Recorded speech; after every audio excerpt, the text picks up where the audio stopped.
Good morning, students.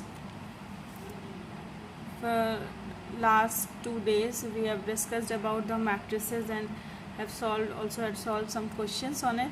कुछ questions भी किए थे और मैट्रिसेस क्या हैं और कैसे इनको रिप्रेजेंट करते हैं ये सीखा था. Today we will discussed on operations on matrices. Matrices के कौन से ऑपरेशंस, हम बेसिकली 3-4 ऑपरेशंस जानते हैं: एडिशन, सब्ट्रैक्शन, मल्टीप्लिकेशन और डिवीज़न. और हम इस बात कई बार हम लोग क्लास में डिस्कस कर चुके हैं कि बेसिकली 2 ही ऑपरेशंस होते हैं, एडिशन और मल्टीप्लिकेशन.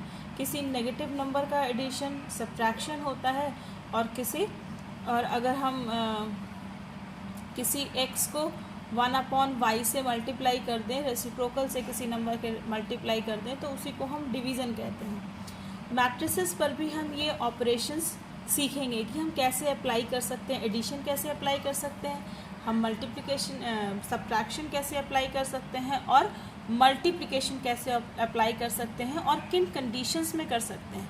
क्या हमेशा ही एडिशन, सब्ट्रैक्शन या मल्टीप्लिकेशन पॉसिबल है या उनके लिए कुछ स्पेसिफिक कंडीशंस होनी चाहिए. इन सभी टॉपिक्स पर आज हम डिस्कस करेंगे इस वीडियो में. सबसे पहले एडिशन ऑफ मैट्रिसेस कि मैट्रिसेस का एडिशन कैसे होता है. मैट्रिसेस का एडिशन होने के लिए सबसे पहले तो ज़रूरी होता है कि दोनों मैट्रिसेस सेम ऑर्डर के हों. अगर मैट्रिसेस सेम ऑर्डर के नहीं हैं तो इनका एडिशन एग्जिस्ट नहीं करता है.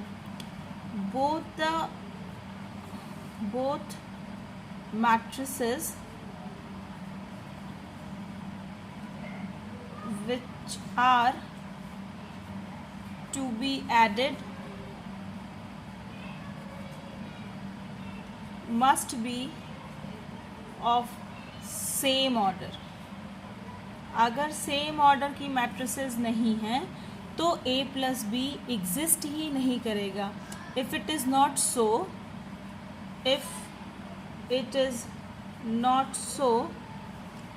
then a plus b, if a and b are two matrices, then a plus b will not exist. ठीक है, अगर a और b का ऑर्डर सेम नहीं है तो ये मैट्रिसेस, ये a प्लस b जो है वो एग्जिस्ट नहीं करेगा. अगर हमारे पास एक मैट्रिक्स है a of elements a i j, suppose करो इसका ऑर्डर m क्रॉस n है, और b दूसरा मैट्रिक्स है b i j टाइप इसका भी ऑर्डर m क्रॉस n है, तो matrix a plus b will be equal to a i j plus b i j type element का of the same order m cross n. ठीक है, इस तरह से एडिशन होता है मैट्रिसेस का. ठीक है, सपोज एक वो दिया है, मैट्रिक्स दिया है a √3 1 -1 2 3 0. इसका ऑर्डर कितना है? 1 2 2 रोज हैं, 1 2 3 कॉलम्स हैं, तो ये 2 क्रॉस 3 की मैट्रिक्स है. ठीक है, और दूसरा मैट्रिक्स b दिया हुआ है 2√5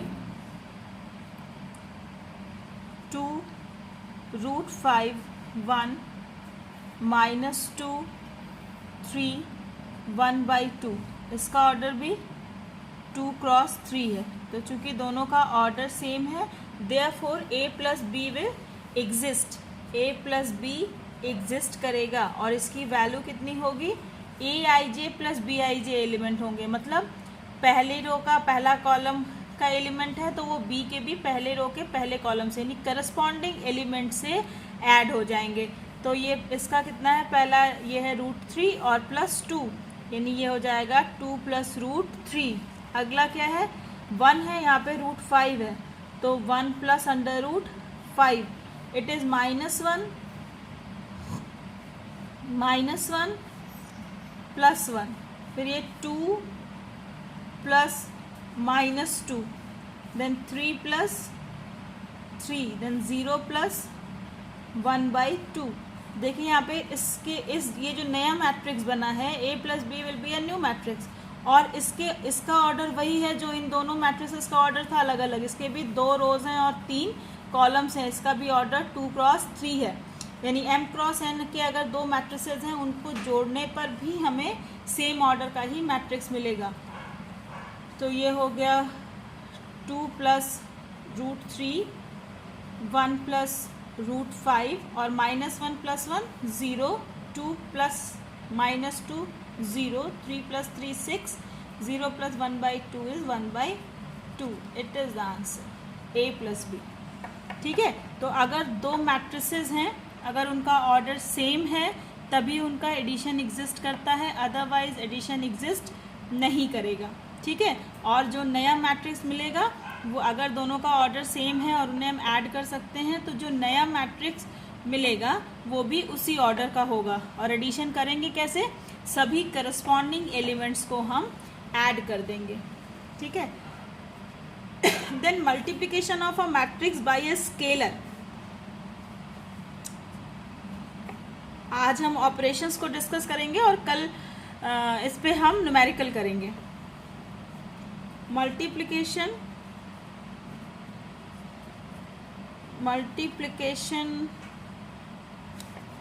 बाय अ स्केलर। अगर किसी स्केलर से हम मल्टीप्लाई करें किसी दिए हुए मैट्रिक्स को तो क्या होगा? Suppose a is equal to aij, एक m क्रॉस n का मैट्रिक्स है। ठीक है, इसको हमने किसी scalar multiplied by a scalar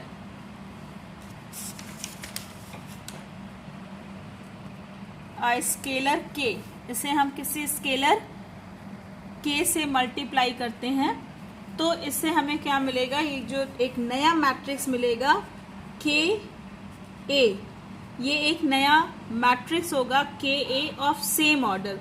it is equal to k aij, order वही रहेगा m क्रॉस n, और फिर क्या होगा? It is equal to k से अंदर हर एक एलिमेंट में, हर aij में उस k से मल्टीप्लाई हो जाएगा और इसका ऑर्डर वही रहेगा, ऑर्डर में कोई चेंज नहीं आएगा। सपोज कीजिए अगर हमारे पास एक मैट्रिक्स A दिया हुआ है 3 1 2 0, ठीक है, और हमें वैल्यू निकालनी है 3A की, तो 3 is scalar, matrix A is multiplied by a scalar, तो 3A actually is equal to 3 into matrix 3 1 2 0। ठीक है, इट इज इक्वल टू, अब इस 3 से हर एक एलिमेंट में मल्टीप्लाई होगा तो ये क्या हो जाएगा? 3 इंटू 3 9, 3 1 जा 3, 3 2 जा 6 एंड 3 0 0। अब इसका भी, ये भी 2 क्रॉस 2 का था और जो नया मुझे मैट्रिक्स मिला है वो भी 2 क्रॉस 2 का ही है। अगर आप नेगेटिव निकालना चाहें किसी ऐसे, अगर आपको किसी दिए हुए मैट्रिक्स का नेगेटिव निकालना है तो क्या करेंगे? उसे -1 से मल्टीप्लाई कर देंगे। Negative of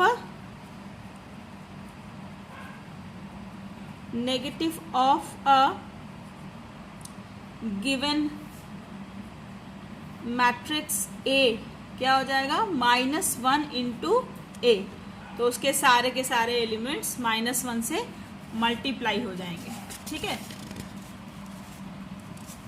difference of matrices, difference निकालने के लिए भी फिर हमने कहा था कि difference is nothing but the addition of negative of the given number, है ना। अगर हम कहें कि a माइनस बी, तो a माइनस बी क्या है? a plus negative of b, ये जो b है इसी को हम -1 से मल्टीप्लाई करके a में ऐड कर दें तो वही हमारा सब्ट्रैक्शन होता है। ठीक है, तो difference of matrices, difference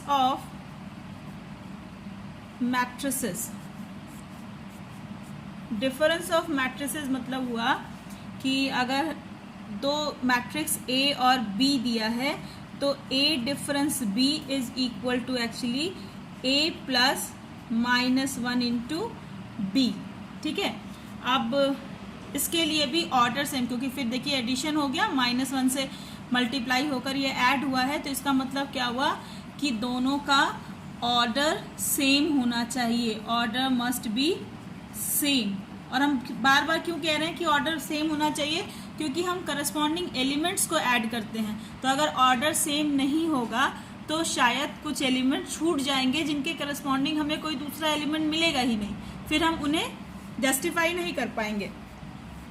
suppose element matrix A is given 1 2 3 2 3 1 and B is given 3 -1 3 -1 0 2, ठीक है। अब अगर आपको निकालना है इसमें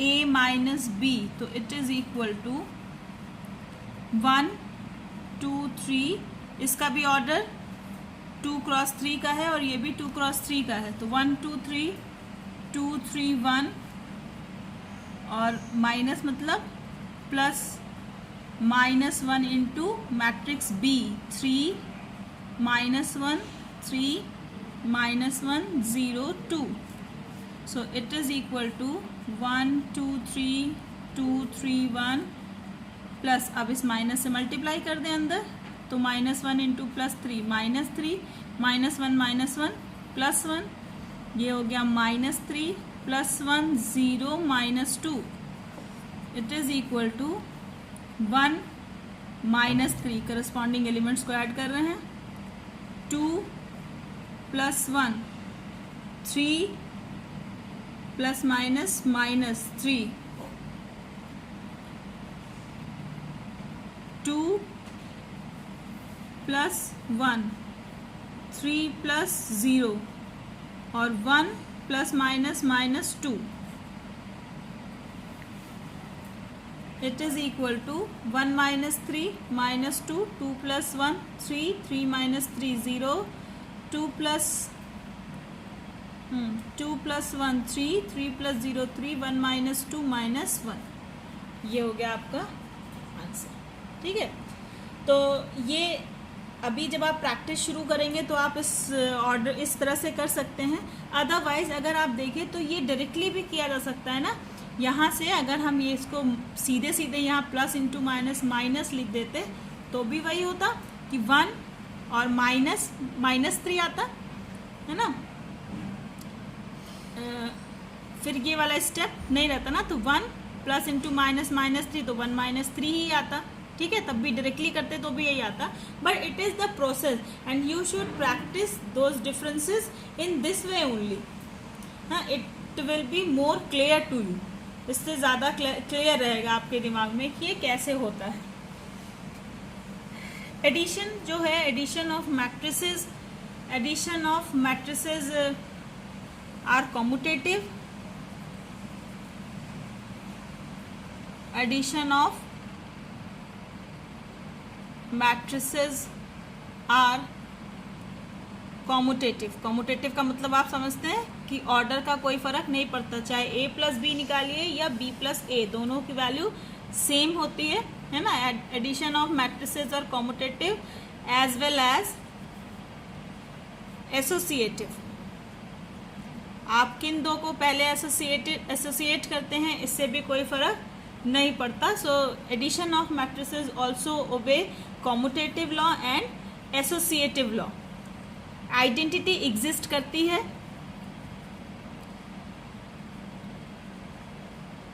आइडेंटिटी एग्जिस्ट करती है किसी भी दिए हुए मैट्रिक्स A के लिए हमें हमेशा एक ज़ीरो मैट्रिक्स मिलता है सच दैट A + 0 = A। इसे हम कहते हैं आइडेंटिटी, है ना। तो किसी भी दिए हुए मैट्रिक्स के लिए zero matrix a matrix in which all the elements are 0, ये एडिटिव आइडेंटिटी है। और तीसरा additive inverse also exist, additive inverse also exist, that is for each matrix A we get a matrix -A minus A such that A plus minus A is always a zero matrix. ठीक है, तो ये है addition of matrices. आप किसी भी दो matrix को ऐड या सब्ट्रैक्ट कर सकते हैं बशर्ते कि उनका ऑर्डर सेम हो। एडिशन कम्यूटेटिव होता है, एडिशन एसोसिएटिव भी होता है, और एडिटिव इन्वर्स भी एग्जिस्ट करता है, एडिटिव आइडेंटिटी भी एग्जिस्ट करती है। अगर हम किसी मैट्रिक्स के सम को किसी स्केलर के से मल्टीप्लाई करें तो इसकी वैल्यू होती है के ए प्लस के बी, यानी स्केलर क्वांटिटी जो है वो एडिशन ऑफ मैट्रिसेस पर डिस्ट्रीब्यूटिव होती है, और स्केलर के एडिशन पर भी मैट्रिक्स का मल्टीप्लिकेशन डिस्ट्रीब्यूटिव होता है। मतलब के और एल अगर दो स्केलर हों तो K plus L into A is equal to K into A plus L into A. ठीक है, ये दोनों तरह से डिस्ट्रीब्यूटिव होती है। दो मैट्रिक्स के एडिशन पर स्केलर भी डिस्ट्रीब्यूटिव होता है और दो स्केलर के एडिशन पर मैट्रिक्स भी डिस्ट्रीब्यूटिव होता है।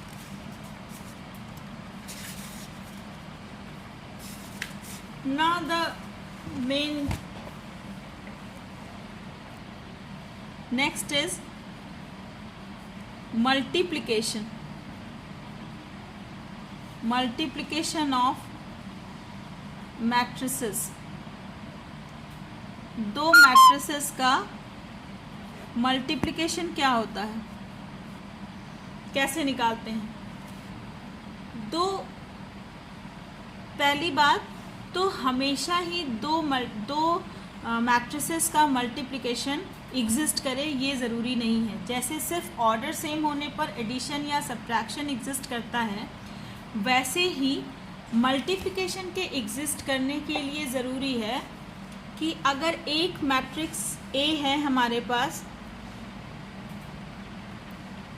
ऑर्डर m क्रॉस n का, और दूसरा मैट्रिक्स बी है हमारे पास B I J of order n cross p।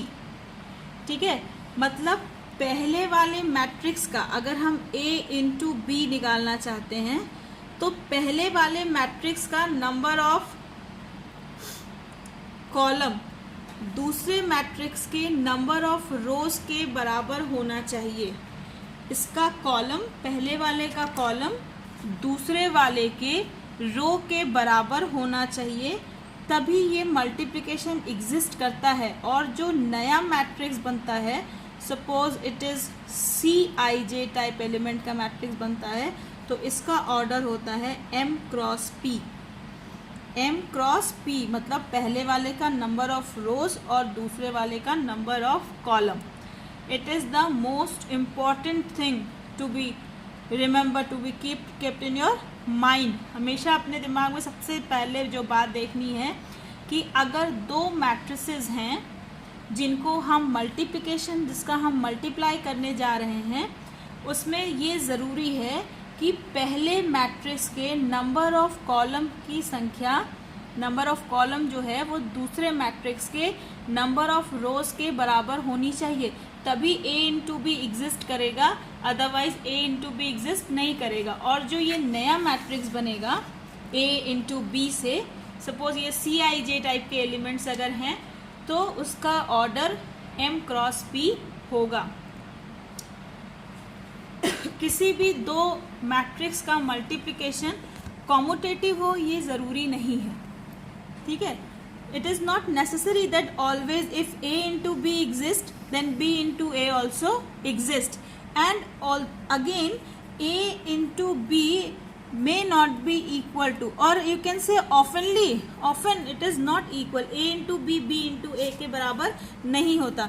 ये एक तो ये ज़रूरी नहीं है कि अगर a b एग्जिस्ट कर रहा है, अगर a b एग्जिस्ट कर रहा है तो इट डजंट इम्प्लाइज कि b a भी एग्जिस्ट करेगा, बी ए ऑल्सो एग्जिस्ट। क्यों? क्योंकि जब आप A था आपका m क्रॉस n और B था n क्रॉस P, तो आपने देखा कि इसका कॉलम इसके रो के बराबर है। लेकिन अगर हम B लेते हैं पहले, बी आई जे, तो इसका ऑर्डर हो गया n क्रॉस p, और a इक्वल टू aij, इसका ऑर्डर हो गया m क्रॉस n। तो यहाँ पे कॉलम्स की संख्या p है और यहाँ पे रोज की संख्या m है, तो p is not equal to m and therefore ba will not exist. तो ba एग्जिस्ट नहीं करेगा। और अगर कोई स्क्वायर मैट्रिक्स है तो ए बी और बी ए दोनों एग्जिस्ट कर सकता है, लेकिन उस कंडीशन में भी ए बी बी ए के बराबर हो ये ज़रूरी नहीं है। इसीलिए हम कहते हैं कि non commutative of multiplication of matrices, कि मल्टीप्लिकेशन मैट्रिसेस का मल्टीप्लिकेशन ये नॉन कम्यूटेटिव होता है। कभी नहीं हो सकता, ऐसा भी नहीं है, लेकिन ऑफनली ये नहीं होता है, अक्सर ही ये कम्यूटेटिव नहीं होता है। हमने ये कंडीशन क्यों डिफाइन की? जब अभी आपको मैं मल्टीप्लिकेशन बताऊंगी तो आपको ये बात समझ में आएगी कि हमने क्यों कहा कि नंबर ऑफ, ये कंडीशन क्यों रखी कि number of column is equal to number of rows होनी चाहिए। जब हम मल्टीप्लाई करते हैं दो मैट्रिसेस को, suppose a matrix C is given 1 -1 2। मैं थोड़ा इसे इजी बनाने के लिए एग्जाम्पल लेके आपको बता रही हूँ। C and D is a matrix given 2 7 -1 1 5 5 -4, it is 5। यहाँ पे ऑर्डर कितना है? 2 रो हैं और 3 कॉलम है, तो इसका हो गया ऑर्डर 2 क्रॉस 3। और यहाँ पे 1 2 3 रोज हैं और 2 कॉलम है, तो ये हो गया 3 क्रॉस 2। यहाँ पे number of column is equal to number of rows. Since number of columns in C is equal to number of rows in D, therefore CD exist, CD जो है वो exist करेगा। मल्टीप्लिकेशन करते क्या है, करते कैसे? और इसका जो नया मिलेगा, हमें नया जो CD मिलेगा, CD exist, ऑर्डर क्या होगा? ऑर्डर इसका होगा 2 क्रॉस 2, है ना, 2 क्रॉस 2, ये और ये, ठीक है। करते कैसे हैं?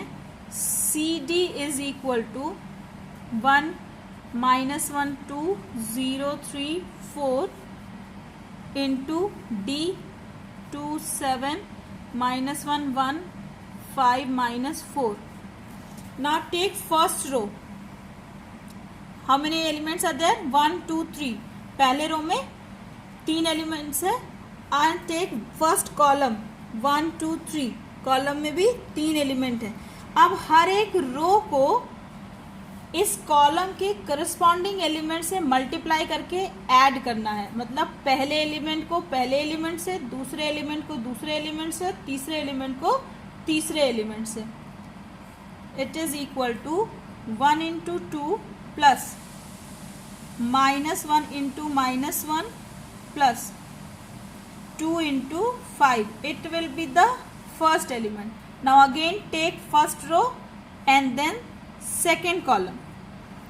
तो अगर इसके रोज की कॉलम्स की नंबर्स जो हैं वो इसके रोज के नंबर से बराबर नहीं होते, तो ये तीनों के 3 एलिमेंट्स के लिए यहाँ करस्पॉन्डिंग 3 एलिमेंट्स नहीं मिलते, इसीलिए हम कहते हैं कि इसके कॉलम्स इसके रोज के बराबर होना चाहिए। Now again take 1 into 7 plus -1 into 1 plus 2 into -4. Then take second row, first column 0 into 2 plus 3 into -1 plus 4 into 5. Now second row, second column 0 into 7 plus 3 into 1 plus 4 into -4. Okay, it is equal to 2 -1 -1 plus 1 plus 2 5s are 10। ये हो गया 7 1 just 7 plus minus -1 minus 2 4 is 8. It is equal to 0 into 2 0 minus 3 plus 4 5 is 20. Now 0 plus 3 minus 16. It is equal to 2 plus 1 3 plus 10 13. 7 minus 1 minus 1 minus 8 minus 9 7 any minus 2. It is 17. 20 minus 3 and it is minus 13. So 13 minus 2 17 minus 13 कितना है इसका order 2 cross 2 है ना 2 cross 2. ये हो गया C into D. लेकिन अगर हम D इंटू C निकालते तो क्या होता D है 2 7 minus 1 1 5 minus 4 into C 1 minus 1 2 0 3 4. अब इसका ऑर्डर है 3 इंटू 2 और इसका ऑर्डर है 2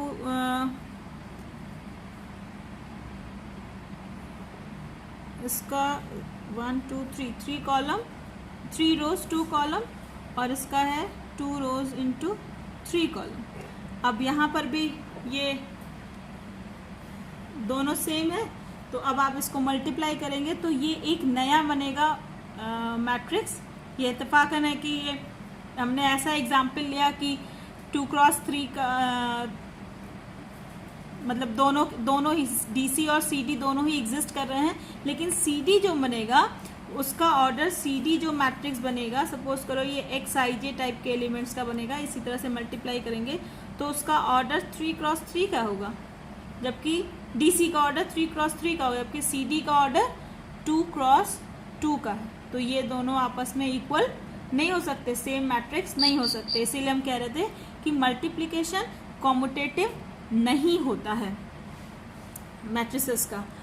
तो children go through again the method of multiplication. It is quite थोड़ा सा ट्विस्टेड है थोड़ा सा ध्यान रखने के लिए है. ये पर्टिकुलर ये जो स्टेप है इस स्टेप पे थोड़ा सा ध्यान रखने की ज़रूरत है. First row first column then first row second column then second row first column second row second column corresponding elements को मल्टीप्लाई करके ऐड करना है. ठीक है. इस तरह से आप आज एडिशन और मल्टीप्लिकेशन की प्रैक्टिस कीजिए. And in my next video we will go through the questions of NCERT. So till then be safe, keep on practicing. Goodbye.